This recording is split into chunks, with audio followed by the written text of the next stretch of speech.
Olá, eu espero que todos estejam bem. É com bastante alegria e satisfação que nós estamos aqui mais essa semana, dando continuidade aos nossos estudos, conhecendo a filosofia espírita através do Livro dos Espíritos. Ainda na parte segunda, do mundo espírita ou mundo dos espíritos, nós estamos tratando do tema separação da alma e do corpo.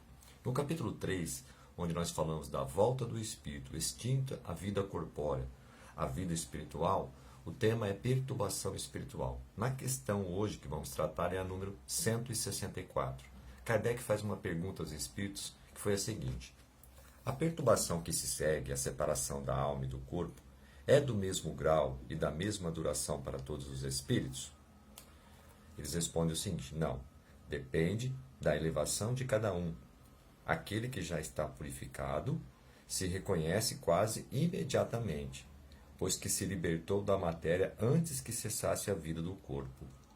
Enquanto que o homem carnal, aquele cuja consciência ainda não está pura, guarda por muito mais tempo a impressão da matéria. E assim termina a resposta dos espíritos para Kardec, ou seja, a perturbação, ou seja, a separação da alma e do corpo, esse estado transitório, ele depende muito de cada um, de cada espírito. Por quê? Isso está muito intimamente com as conquistas, está ligado à elevação espiritual que cada um de nós temos, né? nas nossas existências, quando acontece a separação da alma e do corpo. Tá? Em cima desse tema, o Espírito Miramês faz um comentário sobre a questão 164. Ele coloca o tema do comentário libertação da alma. Vamos ver como ele trata este comentário. A separação da alma do corpo, quando nesse se extingue a força vital, nunca ocorre da mesma maneira. A diversidade é infinita, do mesmo modo que as folhas das árvores não são iguais nos seus detalhes. Cada desencarnação tem suas nuances próprias. Como já foi dito, há espíritos que levam minutos afrouxando e desatando os laços ao corpo, e outros que levam até séculos, ficando ligados aos ossos, permanecendo na ilusão de que ainda estão vivos no corpo físico. Olha, né? Isso pode demorar até séculos, dependendo da elevação, né, do espírito. Podemos mostrar como exemplos os grandes missionários do Cristo que, mesmo reencarnados, já vivem em espíritos e não têm dificuldade alguma em se separarem do fardo corporal para entrarem na vida espiritual, por já viverem nela. Quase sempre eles mesmos desatam seus próprios laços, atados por eles mesmos ao ingressarem na carne. Aqui, fazendo, né, uma observação, obviamente que se tratam, né, os espíritos, os missionários do Cristo, espíritos que já vêm, né, desenvolvendo, né, com muitas existências com certeza, e atingiram esta elevação. Por essa razão, conforme eles foram trabalhando o autoaprimoramento, chegaram neste patamar que eles mesmos, antes de entrarem, né, na questão da carne, fazem a ligação, e quando estão se desencarnando também vão se desatando. Mas isso, como, né, foi colocado aqui, é de acordo com a elevação. Chegaremos a um nível também nessa condição. Sabemos que a grande maioria não é assim, né? A perturbação ocorre, dado que ainda temos um vínculo muito forte com a matéria. Isso ainda, de uma certa forma, é um obstáculo que temos que, né, passar. Continuando aqui. A separação é de conformidade com a pureza da alma. Gasta mais ou menos tempo, e a redução do tempo está, por assim dizer, nas próprias mãos de cada um. É conquista da alma, ou seja, merecimento de cada um de nós, né? A doutrina dos espíritos, desde os seus primórdios, sob a orientação dos espíritos superiores, vem cooperando para que os homens despertem no sentido de trabalharem no autoaprimoramento e ganharem essa bênção da consciência imediata ao atravessar o túmulo. Quem deseja ficar na perturbação espiritual? Todos buscam a libertação, mas poucos sabem procurá-la pelos caminhos certos. Né? O que será que é procurar pelos caminhos certos? Né? A vida é uma eterna escola para educar sempre pelos métodos que Deus determinou, em variados cambiantes das leis espirituais. Também não há pressa para o cumprimento das leis. Sabe Deus da sua sequência, sem interrupção, e abençoa sempre, amando tudo e a todos com o mesmo calor. Deus sabe das nossas necessidades, conhece cada um de nós intimamente.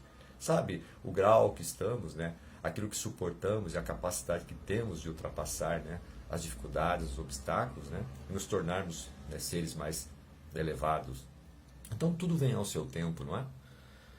Concitamos os homens que aprender a orar, que aprendam a orar, que não esqueçam do alto aprimorado, que lutem todos os dias para viverem bem com o próximo, de sorte a ganhar consciência da vida e a ganhar vida na consciência. Gostei muito desta parte, né? Ganhar vida na consciência. Primeiro temos que aprender a fazer, né? Ter consciência, ou seja, refletirmos sobre aquilo que está acontecendo e depois gostarmos de viver, de ter vida nessa consciência, ou seja, passarmos mais tempo vivendo, né? Refletindo sobre a nossa consciência, que isso vai limpando, né? Clareando os nossos pensamentos e, consequentemente, as nossas ações serão, né? De acordo com os nossos pensamentos.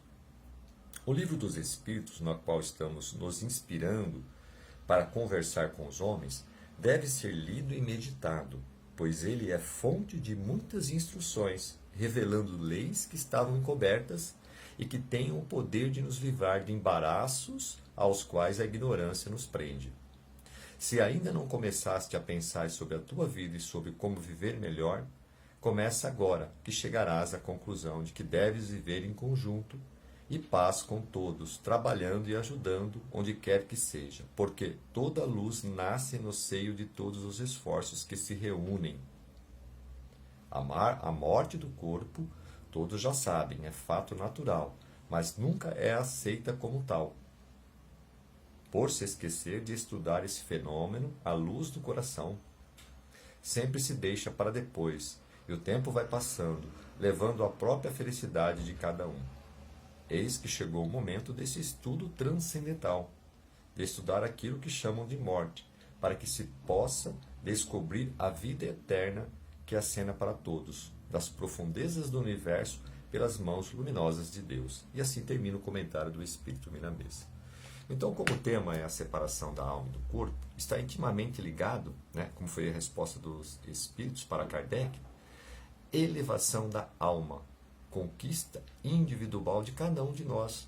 E que conquista, né? Que caminho reto é esse que nos leva, né, numa condição mais aceitável, tranquila, no momento da nossa separação? É a forma com que nós vivemos aqui no mundo material. Se nós tivermos muito vínculo, muito apego, né, toda a nossa consciência está voltada para as conquistas apenas material, teremos maior dificuldade. No momento que nós trabalharmos essa questão de que o mundo espiritual é a nossa verdadeira casa, nós começaremos a ter uma vida mais equilibrada e começaremos a pensar melhor, termos mais consciência das coisas e o impacto daquilo que fazemos e falamos, né, para nós, para o nosso próximo. Isso vai fazer a diferença quando nós fizermos, né, essa, vamos dizer assim, transição do mundo físico para o mundo espiritual. Então, acho que o recado final é a elevação da alma, que tem a ver com a conquista de cada um de nós, né, durante as nossas existências. Que conquistas?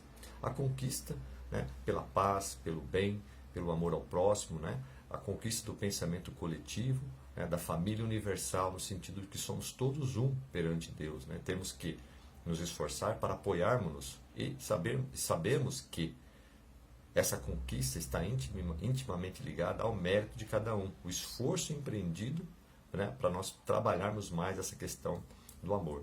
Como bem disse Kardec, né, em outras ocasiões, fora da caridade não há salvação. Então não há como, né, a gente melhorar se nós não tivermos o conhecimento intelectual e, que é a fé raciocinada, né, e o amor, que é a pessoa voltada para o bem comum, né?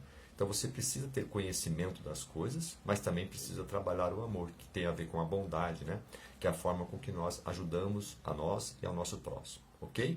Eu agradeço mais uma vez e até a próxima semana, se Deus quiser.